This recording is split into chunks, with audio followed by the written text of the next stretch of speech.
Le Figaro Histoire, la grande guerre des Grecs. Léonidas, Xerxès, Marathon. Les guerres médiques sont une épopée immense qui a inspiré le cinéma. Entre batailles mythiques et héros de légende, le Figaro Histoire raconte ce choc des mondes entre Grecs et Perses. Le Figaro Histoire, la grande guerre des Grecs, en vente chez votre marchand de journaux. L'éditorial du Figaro. Guerre Israël-Iran le jour d'après, l'éditorial de Philippe Gély. À court terme, le cavalier seul de Benyamin Netanyahou paraît gagnant, mais on n'a pas entendu le Premier ministre israélien décrire les conditions d'une sortie de crise. Israël a saisi sa chance et jusqu'ici l'audace paie. Militairement, l'État hébreu a clairement l'ascendant. Les représailles iraniennes sont plutôt moins intenses qu'on aurait pu le craindre par manque de moyens ou peur de perdre encore plus gros dans une escalade, ce qui constitue de toute façon un aveu de faiblesse des mollahs.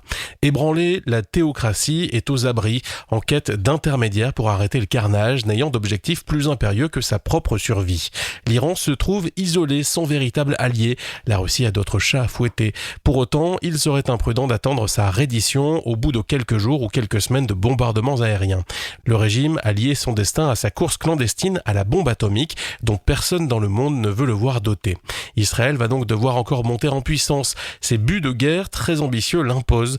La destruction des capacités d'enrichissement d'uranium, l'élimination de l'arsenal balistique, voire le changement de régime en poussant la population à la révolte. Pour y réussir, Benyamin Netanyahou aura probablement besoin d'impliquer Donald Trump. Sans la méga-bombe à effet de souffle GBU-57 que seuls les avions américains peuvent larguer, les dégâts infligés aux installations nucléaires souterraines resteront relativement superficiels. Or, pour l'instant, le chef de la Maison-Blanche se voit plutôt en médiateur. C'est peut-être pourquoi Tsahal élargit ses cibles aux infrastructures pétrolières et gazières, nourrissant la tentation à Téhéran de bloquer le détroit d'Ormuz, ce qui ferait réagir Washington.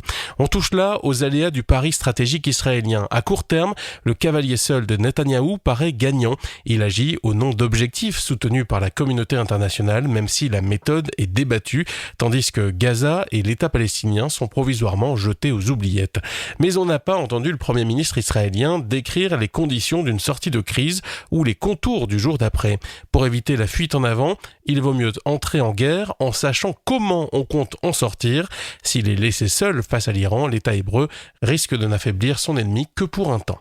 Le Figaro Histoire, la grande guerre des Grecs. Léonidas, Xerxès, Marathon. Les guerres médiques sont une épopée immense qui a inspiré le cinéma. Entre batailles mythiques et héros de légende, le Figaro Histoire raconte ce choc des mondes entre Grecs et Perses. Le Figaro Histoire, la grande guerre des Grecs, en vente chez votre marchand de journaux.